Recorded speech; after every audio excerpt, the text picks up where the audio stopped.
आपको क्लियर कर दूँ, इमरान खान ना एस्टेब्लिशमेंट से डील के नाम से ही नफरत है, ना तो वो डील करेगा, ना वो पीछे हटेगा, ना वो झुकेगा, ना कौम को झुकने देगा। और सेकंड में ये बात कर दूं कि इमरान खान आएगा तो अवाम की ताकत से आएगा।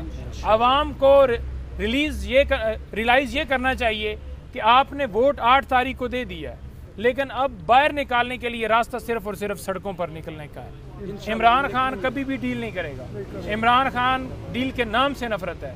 जब भी डील की बात की जाती है इमरान खान का 2 टोक जवाब होता है कि एब्सोल्युटली नॉट। और उन्होंने कहा हमेशा कि मैं कोई चोर डाकू, मेरी कोई कमजोरियां नहीं है, मैं क्यों डील करूंगा इनसे। डील और बातचीत होती है, उसमें फ़र्क होता है।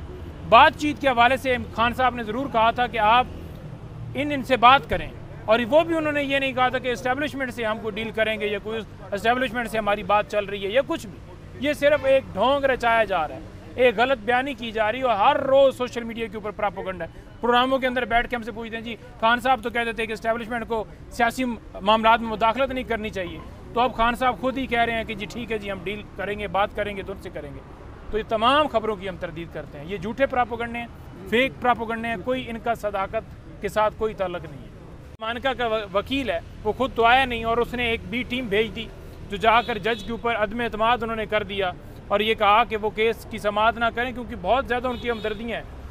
जज साहब ने कहा हमदर्दियाँ मुझे दिखाएं तो सही कौन सी हैं, कोई फ़ैसला, कोई ऑर्डर है, कोई बात तो हो ना। लेकिन ना कोई फ़ैसला है, ना कोई ऑर्डर है, ना कोई हमदर्दी सामने नज़र आ रही है। सिर्फ़ और सिर्फ बहाने हैं, सिर्फ़ और सिर्फ बहाने हैं कि बुशरा बीबी साहिबा को, खान साहब को, या शाह महमूद कुरैशी साहब को, परवेज़ इलाही को, या किसी को भी इंसाफ ना दिया जाए। वो अंदर हैं। आपने इलेक्शन के अंदर धांधली कर ली, आपने हमारी सीटों के ऊपर डाका डाल लिया, आपने बल्ले का निशान छीना, आपने इमरान खान साहब को नाअहल करार दिया, और वो दरख्वास्त आज तक नहीं लगी। 9 मई के हवाले से 25 मई साल होने वाला है। जुडिशल कमीशन की इस्तदा हमने की हुई है, अभी तक उसके ऊपर समाअत फिक्स नहीं की गई। हमारी दरख्वास्तें पेंडिंग्स रखी जाती हैं, टारगेट सिर्फ खान साहब हैं। अब ये चाहते ये हैं कि खान साहब को बड़ा मैं क्लियर कहूँगा कि किसी सूरत बाहर ना आए, क्योंकि अगर खान साहब बाहर आते हैं तो फिर इनके लिए ये मसला होगा कि वो बाहर आएंगे तो फिर इनकी हुकूमत भी नहीं टिक पाएगी। ये 2 नंबरियाँ, ये जो डाके, ये जो सारा किया जा रहा है, फिर इनका बंद होगा और किसी सूरत अवाम में बैठने ही नहीं देंगे, क्योंकि अवाम ने तो इन्हें रिजेक्ट किया है।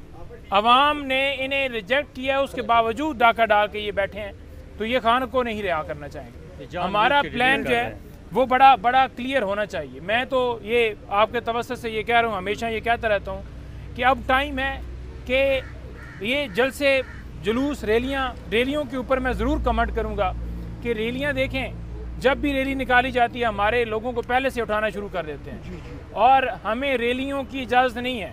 जलसे की इजाज़त के लिए जाते हैं तो अदालत इजाज़त नहीं देती, और वो कहते हैं कि ये दहशतगर्द है, मुल्क के अंदर अमन ख़राब हो रहा है। जहाँ पर दूसरी जमातें वो सुप्रीम कोर्ट के सामने आकर कोई धरना दे दे तो कोई इतराज़ नहीं। इतराज़ किससे है? इतराज़ पाकिस्तान तहरीक इंसाफ से, इमरान खान से। लेकिन मैं ये बता दीजिए कि पब्लिक अकाउंट कमेटी के अभी तक चेयरमैन का फैसला क्यों नहीं हो सका?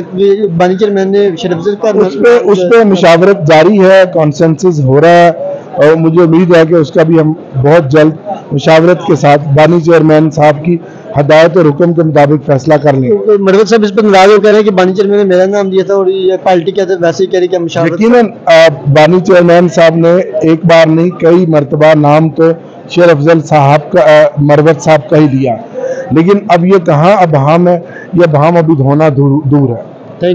देखें, कहने के तो इस मुल्क में जमहूरियत है, लेकिन ना जमहूरियत है, ना आइन है, ना कानून है। हमने पुरअमन रैली निकाली और उस पर मेरे खिलाफ, अली बुखारी साहब के खिलाफ, उमर अयूब साहब, बैरिस्टर गौहर, बाकी क़यादत के खिलाफ मुकदमा दर्ज हुआ। आज हम अबूरी ज़मानत के लिए आए थे, और इंशाल्लाह 9 मई को भी हम इन पर्चों से, इन मुकदमात से, इनकी धमकियों से बिल्कुल डरने वाले नहीं हैं, और मुसलसल हम उस आवाज़ जो हक की है वो बुलंद करते रहेंगे और आगे अपनी मंजिल की जानिब बढ़ते जाएंगे। और वो मंजिल है इमरान खान साहब की रिहाई की, रूल ऑफ लॉ की, आइन और कानून की बालादस्ती की, और हाकमियत सिर्फ अल्लाह की है, और इस मुल्क में जमहूरियत की बालादस्ती की। और इंशाल्लाह इस तहरीक में जैसे हम आगे बढ़ते चले जाएंगे, इमरान खान साहब भी रिहा होंगे और वो इस मुल्क के वज़ीर-ए-आज़म भी इंशाल्लाह बनेंगे। वो आज न सिर्फ पाकिस्तान बल्कि आलम इस्लाम का मकबूल तीन लीडर है, जिसको क़यादत बंद की सोबतों बर्दाश्त कर रहा है, पाबंद सलासिल है। उनके साथ बाकी तमाम हमारे जो लीडरान हैं वो भी क़यादत बंद की सोबतें बर्दाश्त कर रहे हैं।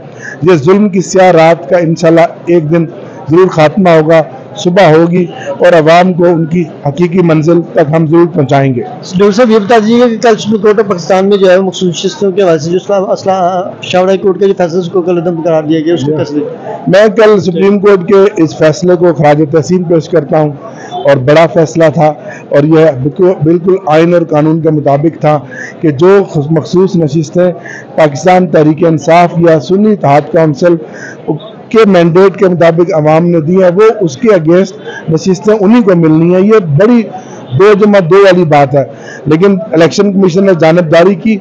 हमारी नशिस्तें हमें मिले या ना मिले ये एक अलग सवाल है, ये एक अलग बहस है, लेकिन हमारी जीती हुई नशिस्तें हमारे अगेंस्ट जो 77 कौमी असम्बली और सूबाई असम्बली की सीटें वो दूसरी पार्टियों को क्यों मिलेंगी, क्योंकि वो तो अपना कोटा कंज्यूम कर चुके हैं। इस पर फैसला होना बाकी है, लेकिन मुझे उम्मीद है कि जो कल अदालत में फैसला सुनाया गया और जिस तरह अब जजों ने बात की, तशरीह की, जब फैसला आएगा तो वो भी मुझे उम्मीद है कि उसके मुताबिक होगा। ये बता दीजिए क्योंकि यहाँ एक काम और भी हो रहा है कि अदालतों में फैसले सुनाए कुछ और जाते हैं, लेकिन जब अदालती ऑर्डर आते हैं तो वो कुछ और होते हैं।